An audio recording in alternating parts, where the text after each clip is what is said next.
매일 실천하는 청춘 유지법. 안녕하세요, 여러분. 오늘 이 시간에는 특별한 이야기를 들려드리려고 합니다. 바로 느린 노화의 비밀에 관한 이야기입니다. 여러분은 혹시 거울 앞에 서서 언제 이런 주름이 생겼지? 라고 놀란 적이 있으신가요? 아니면 계단을 오르다가 예전엔 이렇게 힘들지 않았는데 라고 생각해 본 적은 없으신지요? 시간은 모든 사람에게 공평하게 흘러갑니다.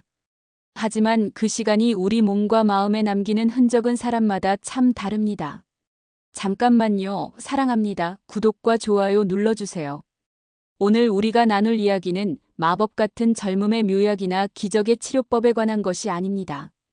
대신 일상 속에서 누구나 실천할 수 있는, 그러나 놀라울 만큼 강력한 습관들에 대해 이야기하려고 합니다. 이 습관들은 우리가 나이를 먹어가는 속도를 늦춰주고, 더 중요하게는 나이 듦을 두려워하지 않고 오히려 즐길 수 있게 해주는 삶의 기술입니다. 생각해보세요. 우리 주변에는 나이보다 훨씬 젊어 보이는 사람들이 있습니다.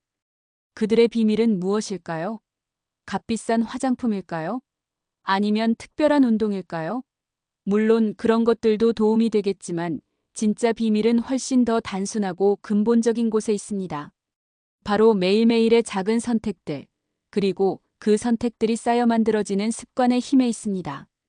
저는 오랫동안 사람들이 어떻게 나이를 먹어가는지, 어떤 사람들은 왜 더 젊게 보이는지에 대해 관찰하고 연구해 왔습니다. 그리고 발견한 것은 놀라웠습니다. 젊음을 유지하는 사람들에게는 공통점이 있었습니다.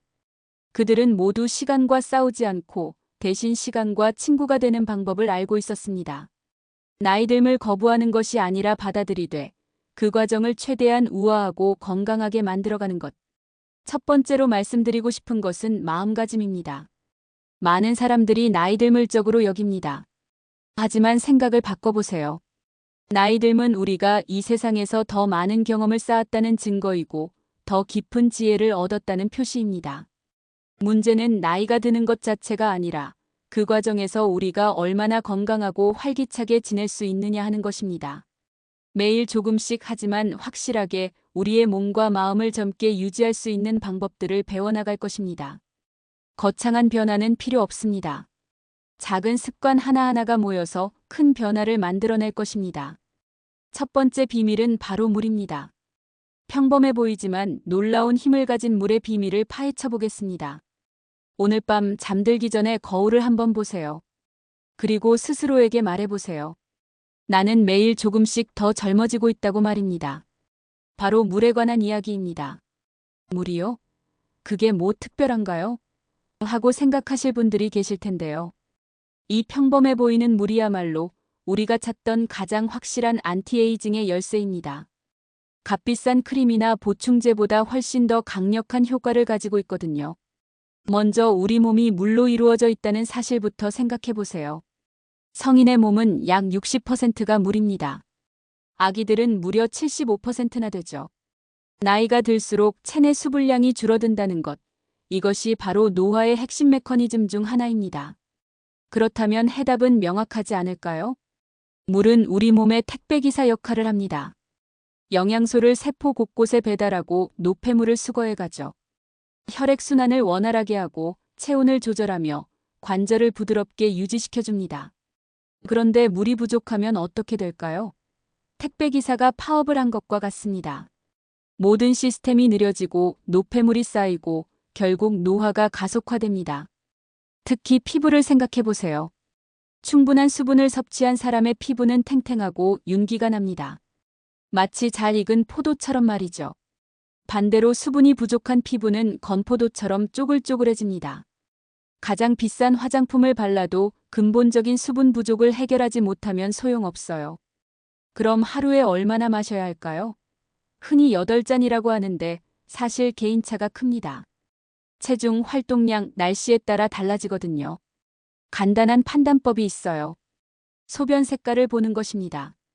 맑고 연한 노란색이면 적당하고 진한 노란색이면 더 마셔야 합니다. 하지만 여기서 중요한 건 어떻게 마시느냐입니다. 갑자기 많이 마시면 몸이 놀라서 오히려 배출해버려요. 조금씩 자주 마시는 것이 좋습니다. 아침에 일어나자마자 한 잔, 식사 30분 전에 한 잔, 이런 식으로 규칙을 만들어 보세요. 물맛이 심심하다고요? 그럼 레몬 한 조각이나 오이를 넣어 보세요. 레몬은 비타민C와 구연산이 풍부해서 디톡스 효과까지 있어요. 오이는 칼륨이 많아서 부종 제거에 도움이 됩니다. 민트잎 몇 개를 띄우면 상큼한 맛과 함께 소화도 도와줍니다. 온도도 중요해요. 너무 차가운 물보다는 미지근한 물이 좋습니다. 차가운 물은 소화기관에 부담을 주고 신진대사를 떨어뜨릴 수 있거든요. 특히 아침 공복에는 따뜻한 물 한 잔이 위장을 깨우고 혈액순환을 돕습니다. 물을 마시는 타이밍도 생각해 보세요. 잠들기 2시간 전부터는 양을 줄이는 것이 좋아요.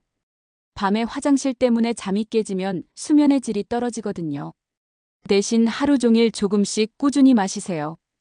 여기서 하나 더, 물을 마실 때는 천천히 음미하며 마셔보세요. 급하게 벌컥벌컥 마시지 말고 입안에서 한번 굴려보고 삼키세요. 이렇게 하면 뇌가 물을 마시고 있구나라고 인식해서 더 효과적으로 활용됩니다. 물과 함께 실천하면 좋은 또 다른 팁이 있어요. 바로 물 다이어리 쓰기입니다. 하루에 마신 물의 양을 기록해 보세요.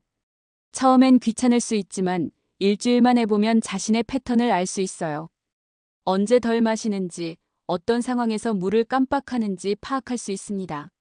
스마트폰 알람을 활용하는 것도 좋은 방법이에요. 2시간마다 물 마실 시간이라고 알람을 맞춰두세요. 처음엔 번거로울 수 있지만 3주 정도 지나면 습관이 됩니다. 그때부터는 알람 없이도 자연스럽게 물을 찾게 될 거예요. 여러분, 오늘부터 물과 새로운 관계를 시작해보세요.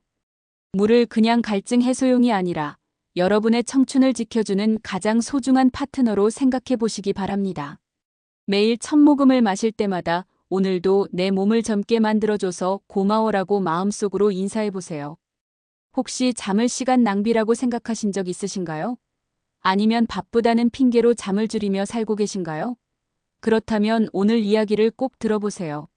잠은 단순히 피로를 푸는 시간이 아닙니다. 우리 몸과 마음이 완전히 새롭게 태어나는 시간이에요. 마치 스마트폰을 밤새 충전하고 업데이트하는 것처럼 우리 몸도 잠들어 있는 동안 놀라운 일들이 일어납니다. 먼저 성장 호르몬 이야기부터 해볼까요? 성장 호르몬은 아이들만 필요한 게 아니에요. 성인에게도 무척 중요합니다. 근육을 만들고 뼈를 튼튼하게 하고 피부를 재생시키고 지방을 분해하는 역할을 하거든요. 그런데 이 소중한 호르몬이 언제 가장 많이 나올까요? 바로 깊은 잠에 빠져 있을 때입니다. 특히 밤 10시부터 새벽 2시 사이, 이 시간을 골든타임이라고 부르는 이유가 여기에 있어요. 잠이 부족하면 어떻게 될까요? 우선 피부부터 달라집니다. 수면 부족은 콜라겐 생성을 방해하고 피부 재생을 늦춰요. 그래서 잠을 제대로 못 잔 다음 날 아침, 거울을 보면 피부가 칙칙하고 부어 보이는 거예요. 뇌도 마찬가지예요. 잠들어 있는 동안 뇌는 하루 종일 쌓인 노폐물을 청소합니다. 마치 야간 청소부가 사무실을 깨끗하게 정리하는 것처럼요. 특히 알츠하이머병의 원인으로 알려진 아밀로이드 베타 단백질 같은 독성 물질들을 제거해줍니다. 충분히 자지 못하면 이런 독성 물질들이 뇌에 쌓여서 기억력 저하나 치매 위험이 높아질 수 있어요. 그럼 어떻게 해야 질 좋은 잠을 잘 수 있을까요? 첫 번째는 규칙적인 수면 패턴입니다.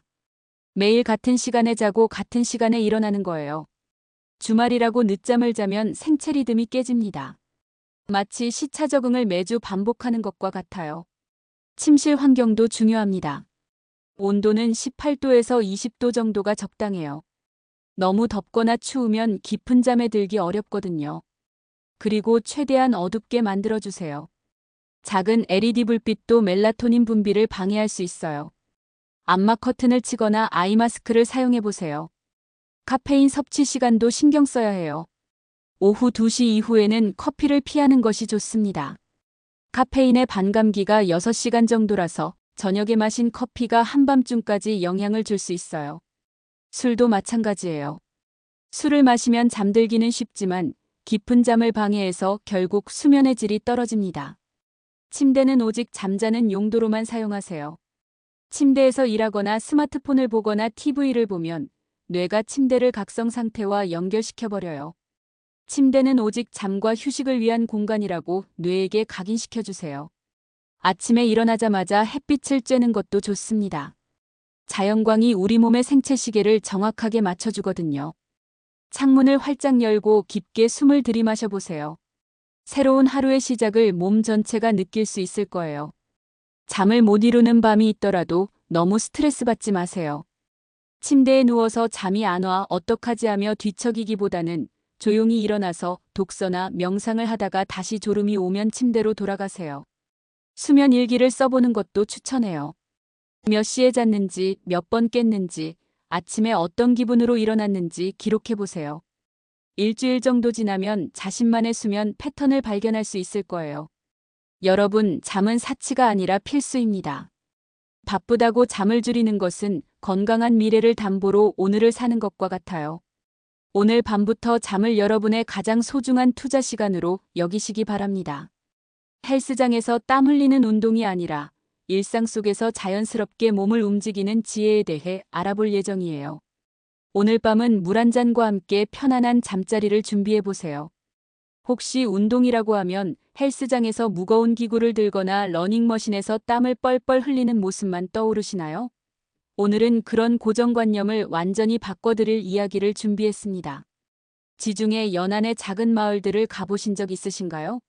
그곳 할머니 할아버지들은 90세가 넘어서도 정정하게 언덕을 오르내리며 일상을 보내십니다.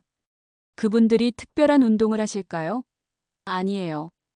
그저 살아가면서 자연스럽게 몸을 움직일 뿐입니다. 이것이 바로 우리가 배워야 할 움직임의 철학이에요. 현대인들의 가장 큰 문제는 앉아서 사는 삶입니다. 아침에 일어나서 차에 앉아 출근하고 사무실에서 8시간 앉아서 일하고 집에 와서는 소파에 앉아 TV를 보거나 침대에 누워 스마트폰을 봅니다. 하루 종일 앉아있는 시간이 10시간을 넘는 경우가 대부분이에요. 이런 생활이 우리 몸에 어떤 영향을 줄까요? 먼저 근육부터 생각해 보세요. 근육은 쓰지 않으면 사라진다는 원칙이 있어요. 30세 이후부터는 매년 1%씩 근육량이 감소합니다.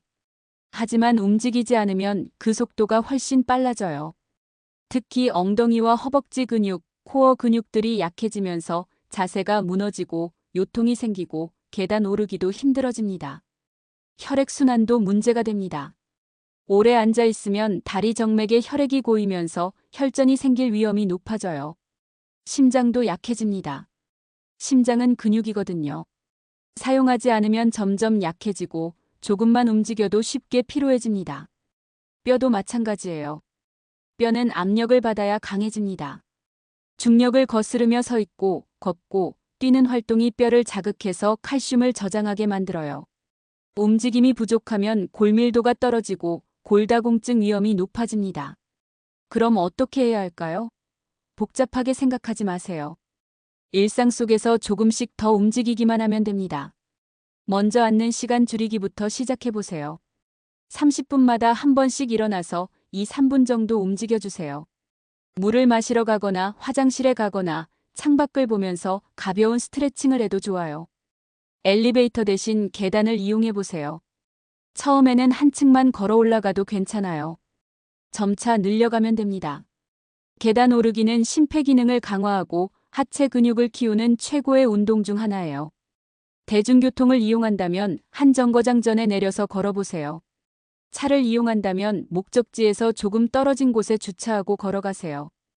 이런 작은 변화들이 하루 걸음수를 크게 늘려줍니다. 집안일도 훌륭한 움직임이에요. 청소기 돌리기, 걸레질하기, 설거지하기, 빨래 널기 같은 일들이 모두 칼로리를 소모하고 근육을 사용하는 활동입니다.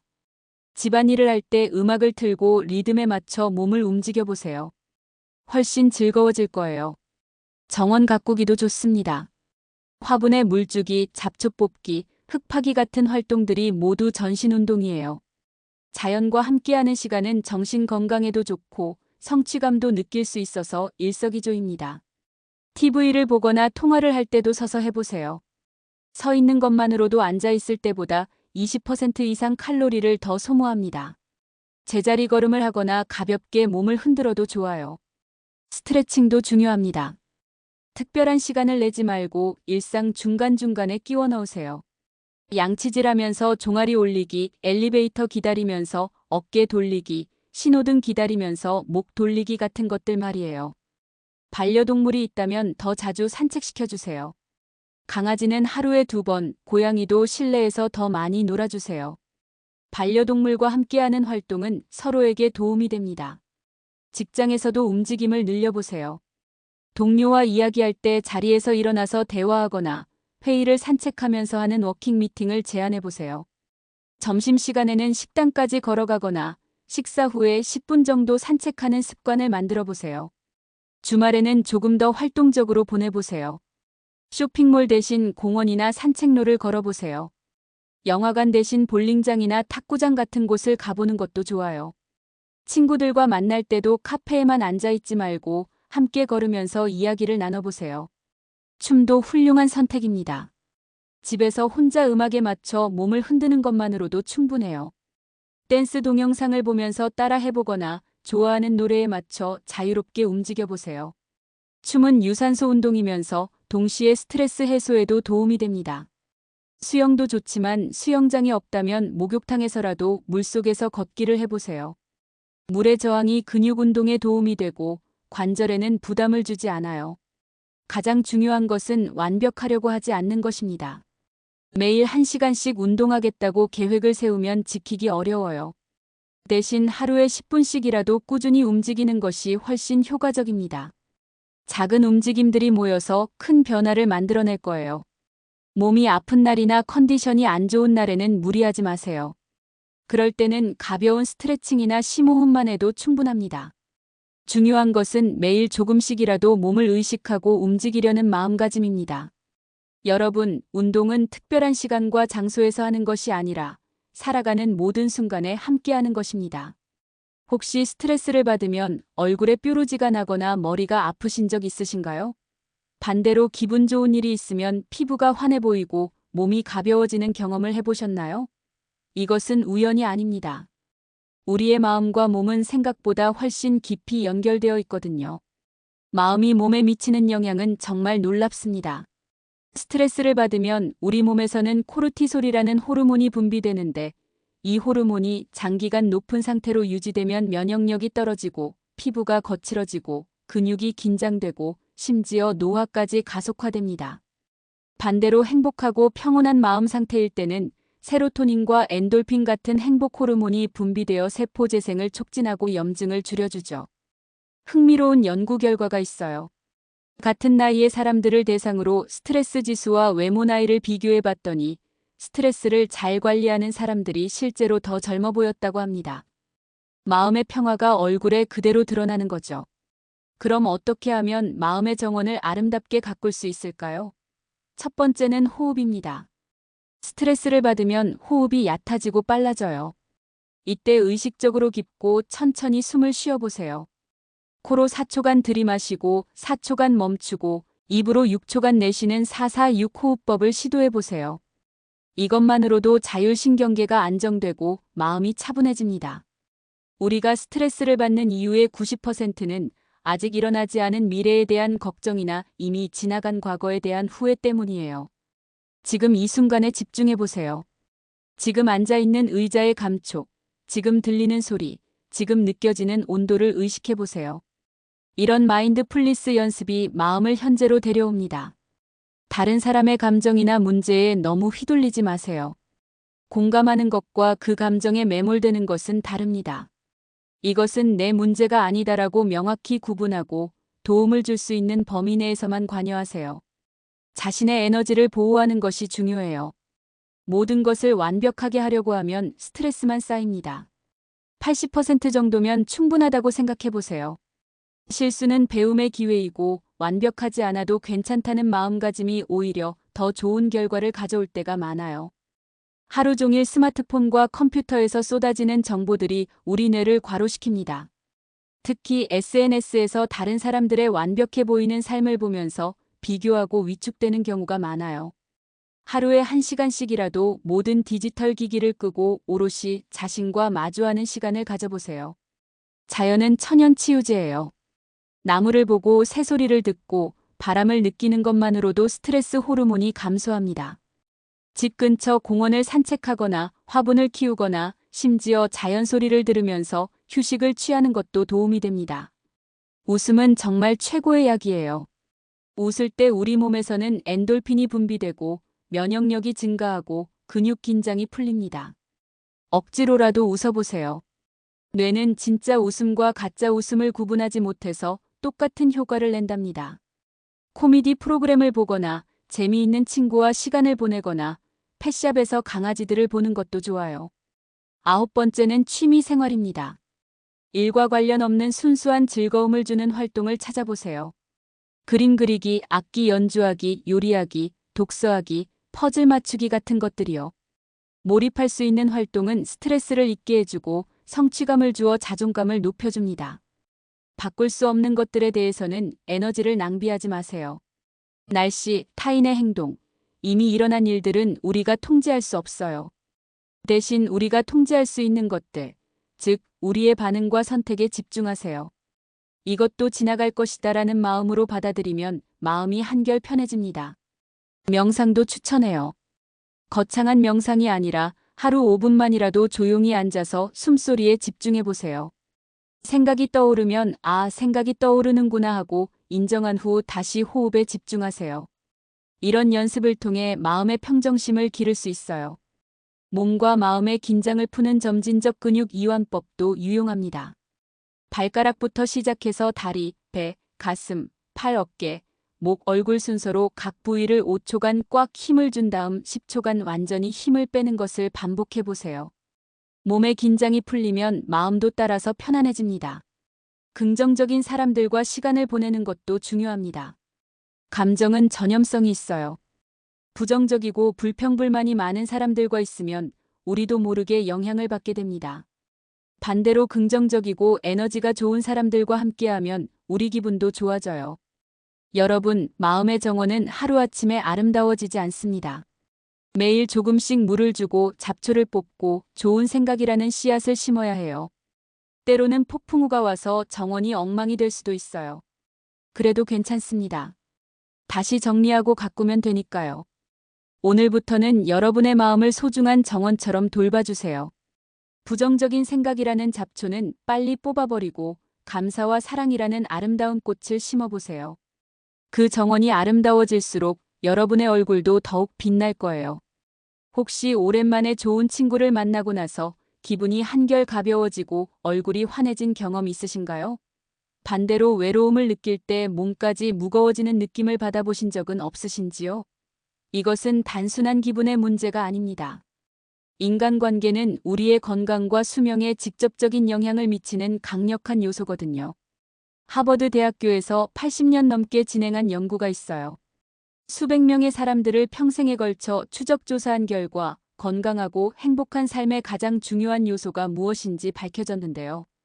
놀랍게도 돈도 명예도 성취도 아닌 좋은 인간관계였습니다. 질 좋은 관계를 유지하는 사람들이 더 오래 살고 더 건강하고 더 행복했어요. 외로움이 건강에 미치는 악영향은 정말 심각합니다.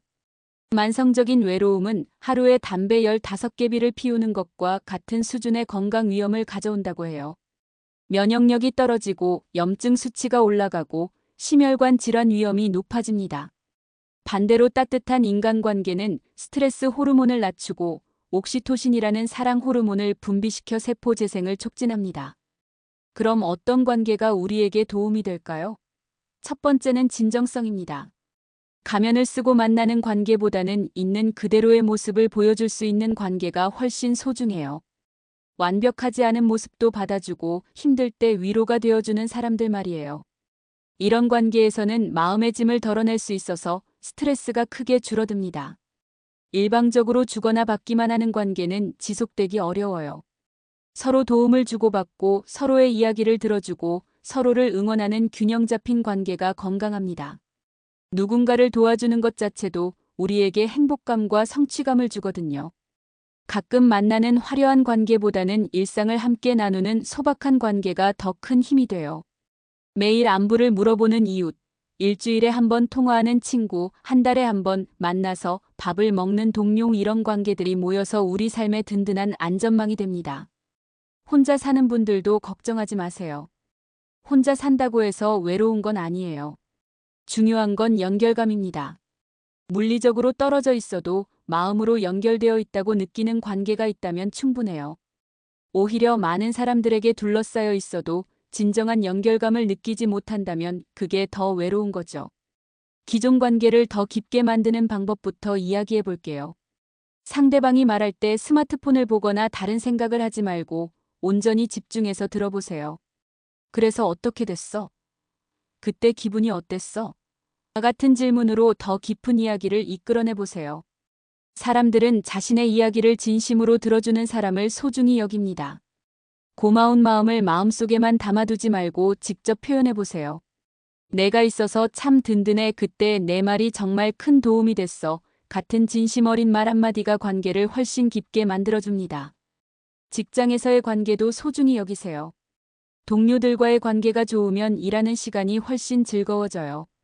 점심을 함께 먹거나 커피를 함께 마시거나 퇴근 후에 가볍게 한잔하는 것도 좋은 방법이에요. 업무 이야기만 하지 말고 개인적인 관심사나 고민도 나눠보세요. 가족 관계도 다시 한번 돌아보세요. 가족이라고 해서 당연히 좋은 관계를 유지할 수 있는 건 아니에요. 가족에게도 감사를 표현하고 관심을 보이고 시간을 투자해야 해요. 특히 부모님께는 정기적으로 안부를 물어보고 건강을 챙겨드리세요. 형제자매와도 어릴 적 추억을 나누며 새로운 관계를 만들어가 보세요. 반려동물도 훌륭한 동반자입니다. 반려동물과의 관계도 우리에게 큰 위로와 기쁨을 줘요. 매일 돌봐야 한다는 책임감도 생기고 산책을 통해 다른 반려동물 가족들과도 만날 수 있어요. 관계에서 어려움이 있을 때는 어떻게 해야 할까요? 모든 관계가 항상 순탄할 수는 없어요. 갈등이 생겼을 때는 감정적으로 반응하기보다는 잠시 시간을 두고 생각해 보세요. 상대방의 입장에서 생각해 보고 대화로 해결할 수 있는 방법을 찾아보세요. 때로는 먼저 사과하는 것이 관계를 회복하는 지름길이 될 수도 있어요. 모든 관계를 유지할 필요는 없습니다. 지속적으로 부정적인 영향을 주는 관계라면 과감히 정리하는 것도 필요해요.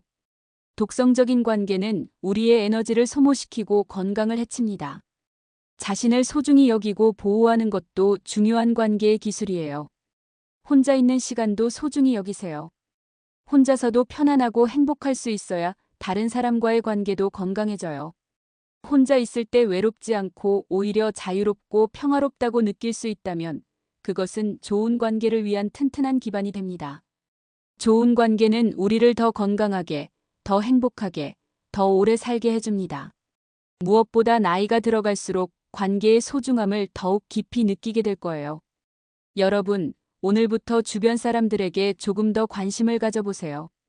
가족에게 사랑한다고 말해보시고 친구에게 보고 싶다는 메시지를 보내보세요.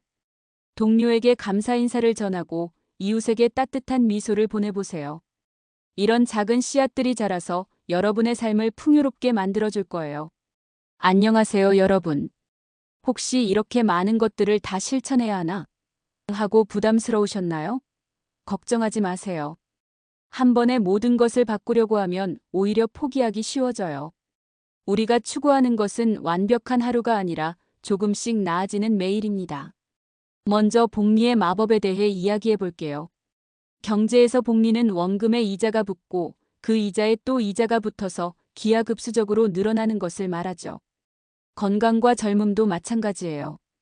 오늘 물 한 잔 더 마시고 10분 더 걷고 5분 더 일찍 자는 것이 당장은 큰 변화를 가져오지 않을 수 있어요.